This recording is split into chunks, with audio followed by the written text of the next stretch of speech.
So we're going to use these new fittings that Buckle Guy just released, and there's no stitching, there's no screws, there's no nothing. All we're going to be using is epoxy, and that's all you need besides some leather to put one together. But if you want to make a fancier one, we'll use some barge and make a fully lined one as well, unstitched. You can also stitch these if you want. So let's get into, you grab yourself a little scrap of leather, you grab yourself one of these, and you go down the hardware store. We like the Gorilla Glue, the 3300 PSI. This is the same kind of way that we make our ring and hook bracelets. And we noticed once we switched to this glue, we went from maybe 1 or 2 a month falling apart to like 1 or 2 every 6 months falling apart. So basically epoxy is going to be holding this whole thing together, but this is a really good strong epoxy if you just run it down to the hardware store because you want to try out making a few of these. It's also a really quick gift if you're a tooler. You can tool the piece and just kind of finish the edges and glue it in. Great keychain. So the important measurements, this is the 1-inch version. This is 1 inch across. This is 7 mil wide. And your leather is going to stick 1 centimeter deep into the opening. So you need to fill a 7 mil gap, which means that this, I think this is 6 ounces, and I know I'm going between ounces and millimeters and yada yada, but I kind of, in the US, we kind of do everything half and half. So what we're going to do is we're going to glue a little tiny piece of 4 ounce between 2 pieces of 5/6 ounce to get our thickness, and once we do that, we can epoxy this in nice and tight. You won't see anything, you'll have a nice little spacer there, and you have a very simple, beautiful keychain with just a little bit of glue and a little bit of leather. First thing I'm going to do is I'm going to mark my 1 centimeter on either side. This is cut at 1 centimeter so that I can use it both as the actual spacer itself and as the template so that I don't glue over. Gluing this part's easy because we're just taking a little bit of glue and we're just putting it on the inside here. And now you could use the epoxy for this as well if you don't want to buy a different kind of glue. I just like using the barge cement for leather because I know how it reacts, and I've never used epoxy on glue, so it could work well, but I'm not going to make a video telling you to try it, that it's tried and true. I do know that the Gorilla Glue, we've sold thousands and thousands and thousands of bracelets and none of them have broken, so, well, a few of them have fallen apart, but out of the thousands, very few fall apart. So to do a lined version, I have one 1 ounce strip of leather here, and I just made sure that it fits perfectly in here. Now this is about 2 to 2, a little bit under, it's like about 2 ounces. You can squeeze 8 in there. So the first thing we're going to do is we're going to glue this piece, and we're going to glue our liner, which is from the same exact piece of leather. Now, if you watched, I don't know if we put it out on Instagram or we put it in a video. If you watched our video on how to glue in a curve without any tooling, that's basically what we're going to do here. So it's going to be a little weird to trim this leather, but all we're going to do is sand this down to get rid of our glue joints once we're done. And if you want to overcut this a little bit so you have trim allowance, that's totally cool too. So I'm going to glue my main piece, that'll be my outside piece, or inside piece, doesn't matter. And then I'm just going to glue a strip here that is longer, or now shorter if you want it to be on the inside, longer if you want it to be on the outside. And this would be really cool to do like a two-tone, to make, it looks very high-end, these pieces. And the epoxy does hold really, really well once they're installed. So we're going to drop our spacer in here so that we're mostly even everywhere. Then we're going to fold this over. And remember, all this has barge cement on it. And we're going to give that a good squeeze and grab our hammer.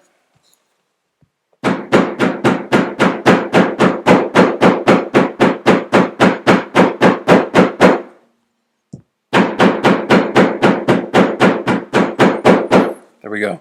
Now, the difference between epoxy and just using barge cement is I like to rough up even natural veg tan because vulcanized castings are so smooth that there's enough in there. You could take a rotary drill, like a Dremel, and rough that up with a sandpaper a little bit.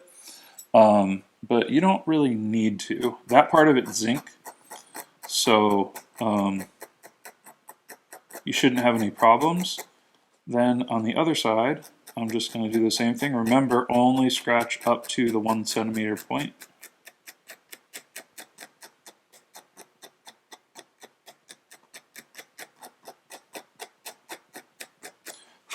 Now, if you have mixed epoxy, I'm going to show you how to do it. This is basic epoxy. Oh, it has the thingy in it, but it won't let me do it. This is a brand new tube of epoxy. And what they do is they put these cute little mixy thingies in here now. There we go. I'm just going to use a little bit of spare leather. You have two parts. It's a 2-part epoxy. You have about a 5-minute work time. So all we're going to do is squeeze and try to make sure that we get an even amount of one and the other.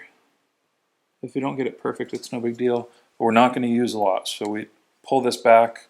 And then I think the cap is like a cap. I know it comes like this. So you break everything off.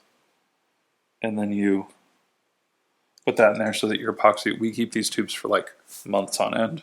Then we're going to take our little spatula thing. And this is way too much for one project, for one little project. But yeah, just, you want to make sure it's very well mixed. You'll notice it'll get like it'll get a little thicker. Now, the key to this is to get a clean install. You don't want to apply it all the way to the top of your 1 centimeter line because it's going to naturally slide up a little bit. So what we're going to do is we're going to apply it like this to our base and to the bottom here. That doesn't look like a lot, but when I put it into our fitting, which is very, very, you can see how there's epoxy coming out. I'm going to wipe that away before we get to the top. And the epoxy wipes off of the brass plated part pretty easily. We're really only worried about the leather right now.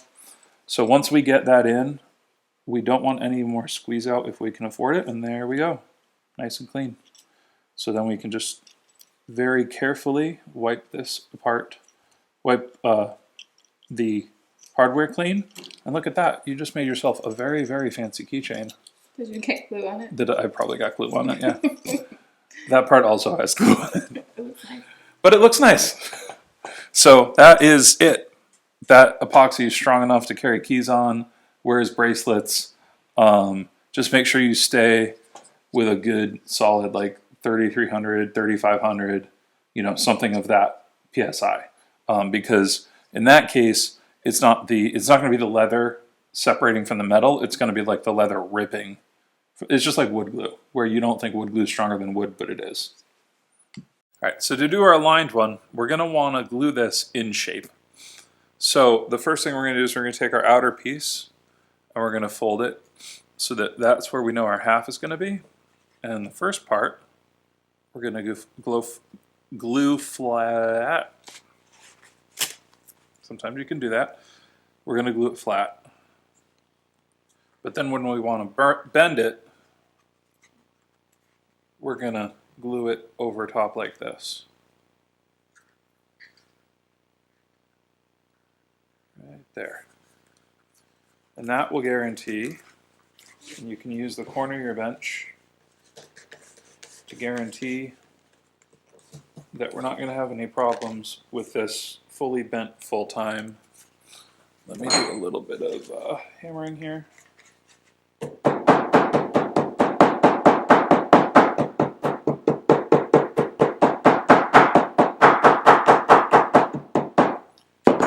So when we're folded over like that, we're going to have no problems. So all we have to do is trim this, and basically if you get your thicknesses right, like I said, this all adds up, all these layers add up to about 7 mil. We should be able to install it exactly as we installed the other one, or you can stitch this first, you can burnish it, you can do all that good stuff. But I'm trying to not have 28-minute videos all the time. So we're going to go through the quick steps, and you guys have seen the other steps in the other videos.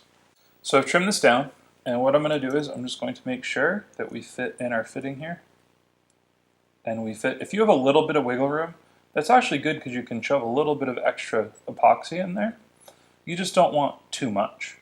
And I'm pretty confident with that. So what I'm actually going to do, because this is just scrap leather,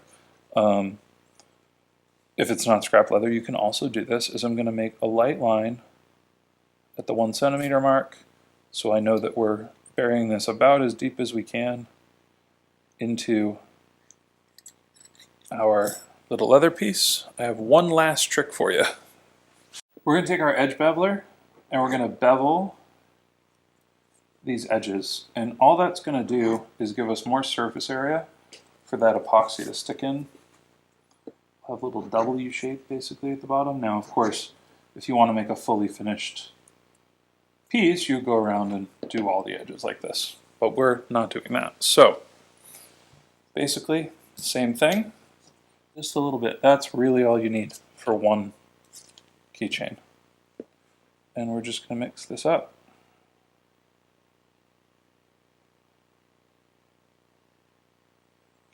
And then this time what we're going to do is we're actually going to apply it to the inside of our piece itself. Now, there's two, you got to be careful when you do it this way, right? The one good thing is you're sliding your leather into the epoxy, so there's less of a chance of squeeze out, but if you put too much in, you can get uncontrollable squeeze out. So all I'm going to do is hope that I put enough in and slide that in. And it looks like we did about good. So all we have to do is let that dry. You can see the way we folded it. It sits perfect. There's no wrinkles.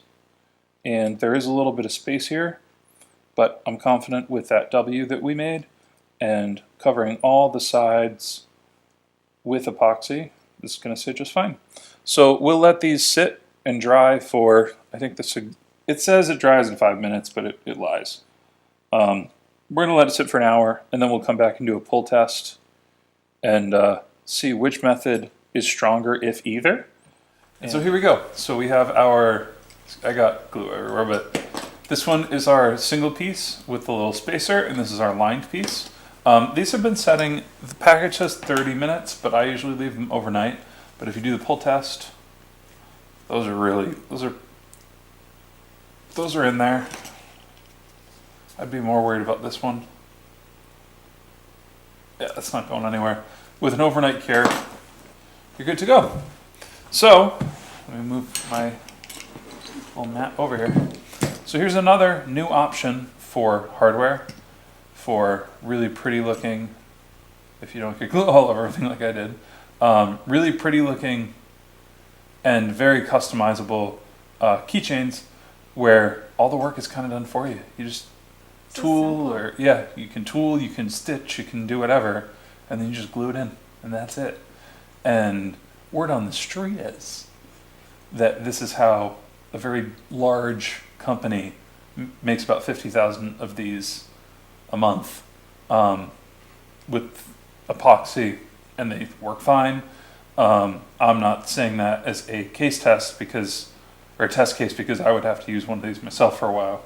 But the epoxy, I don't have Amazon with the links. Just get like the Gorilla epoxy we use for our bracelets. We've used this for years, and it's very strong epoxy. It works really well with leather on metal, which is something not a lot of us are used to. But yeah, simple way to do it at home on a small scale. So thank you guys so much for watching, and we'll see you in the next one.